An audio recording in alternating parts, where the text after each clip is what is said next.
আজকে আমি আপনাদেরকে বগুড়ার বিমানবন্দরের কাজ কিভাবে চলছে সেই জিনিসটা দেখাবো।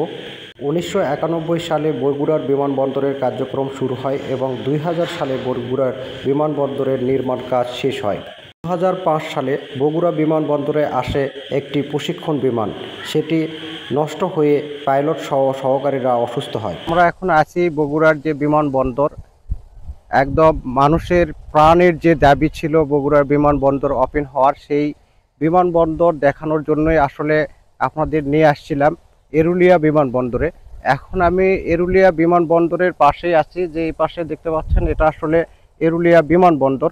আর বিমানবন্দরের যে গেট দিয়ে আমরা যাওয়ার চেষ্টা করছিলাম, কিন্তু সেখানে আসলে সাধারণ মানুষের যাওয়া নিষেধ, যার কারণে পরবর্তীতে আমরা ওই দিক দিয়ে যেতে পারিনি। কিন্তু আমি আপনাদেরকে বিমানবন্দরের যে কাজ হচ্ছে সেগুলো দেখাবোই, যার কারণে আমি আপনাদেরকে নিয়ে আসছি একদম ধান ক্ষেতের পাশে। দেখতে পাচ্ছেন যে আমার সাইডে কিন্তু ধান ক্ষেত, আর সাইড দিয়ে বিমানবন্দরের যে খাল খনন করা আছে যাতে মানুষ সহজে ভিতরে ঢুকতে না পারে, সেই খালটা আছে। তো এখন আমরা আপনাদেরকে আস্তে আস্তে দেখাতে থাকবো। দেখাও বিমানবন্দরের যে জায়গাটা দেখতে পাচ্ছেন, এখান থেকে কিন্তু রানওয়েটা খুবই নিকটে, কিন্তু আমরা রানওয়েটা নিজেরাই দেখতে পাচ্ছি না, যার কারণে ক্যামেরা দিয়েও দেখা সম্ভব হবে না। তো বন্ধুরা, আমরা আপনাদেরকে চারপাশ থেকে আসলে দেখানোর চেষ্টা করব। যে কাশফুলগুলো দেখতে পাচ্ছেন, অনেক সুন্দরভাবে কাশফুল হয়েছে। কাশফুলগুলো দেখতে পাচ্ছেন আমি কিন্তু বিমানবন্দরের একদম নিকটে। এই পাশে খাল পার হলেই বিমানবন্দরের রানওয়ে। এখান থেকে আসলে বিমান চলাচলের যে সব কিছুই দেখা যাবে।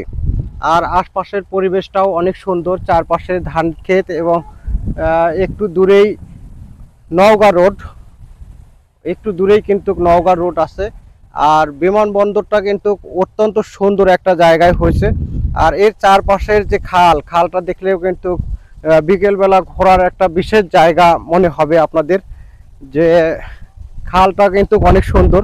এর পাশ দিয়ে হেঁটে বেড়ালে মনের অবস্থা অটোমেটিকলি চেঞ্জ হয়ে যাবে। সে ব্যস্ততার মধ্য দিয়ে এরকম সুন্দর জায়গা আসলে দেখা যায় না। তো তারপরও আমরা এখানে আসার পরে কিন্তু অনেক সুন্দর লাগছে।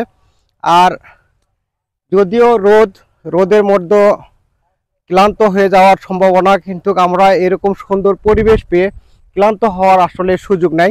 দেখতে পাচ্ছেন এখান থেকে খালের ওপারে কিন্তু অনেক সুন্দর কাশবন কিন্তু অনেক সুন্দর। এখানে এখনই বৃষ্টি শুরু হলে এই কাশফুলগুলো যখন ফুটবে, তখন এখানকার সৌন্দর্য আরো দ্বিগুণ তিনগুণ হারে বেড়ে যাবে। তখন এখানে আসলে হয়তো এখান থেকে যাওয়ার ইচ্ছা হবে না। তো বিমানবন্দরের রানওয়ের সামনে থেকে একদম এখান থেকে খুবই নিকটে, ধরেন 50 ফিট হবে। 50 ফিটের মধ্যেই আসলে বিমানবন্দরের যে রানওয়েটা, সেই রানওয়েটা এখান থেকে 50 ফিট হবে। চেকপোস্টটাও কিন্তু এখানে খুবই নিকটে আছে।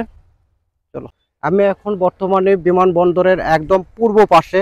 আমাদের বগুড়া বিমানবন্দরের রানওয়ে পূর্ব পশ্চিম দিকে লম্বা। তো আমরা যে কালো জায়গাটা দেখতে পাচ্ছি, এটাই আসলে বিমানবন্দরের রানওয়ে রানওয়ে তৈরি করার কাজটা মোটামুটি কমপ্লিট হয়ে গেছে। তো এখান থেকে আসলে পুরো রানওয়েটাই দেখা যাচ্ছে। আপনাদেরকে আমি পুরো রানওয়েটাই এখন দেখাতে পারলাম। মোটামুটি রানওয়ের কাজ শেষ হয়ে গেছে বলে আমার মনে হচ্ছে। 1991 সাল থেকে 2025 সাল পর্যন্ত বগুড়া বিমানবন্দরের কাজ চলমান আছে। এই চলমান অবস্থায় বিমানবন্দরটি চালু হওয়ার কথা থাকলেও বারবার সরকারিভাবে নিষেধাজ্ঞা আসে এই বিমানবন্দরে। তো এখন আমরা বিমানবন্দর পাবো বলে আশা করছি।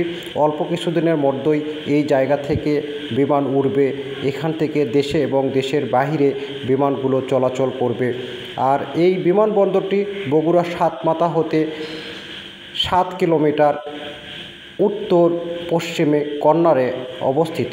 আমাদের চ্যানেলটিকে লাইক, কমেন্ট ও শেয়ার করবেন। ধন্যবাদ।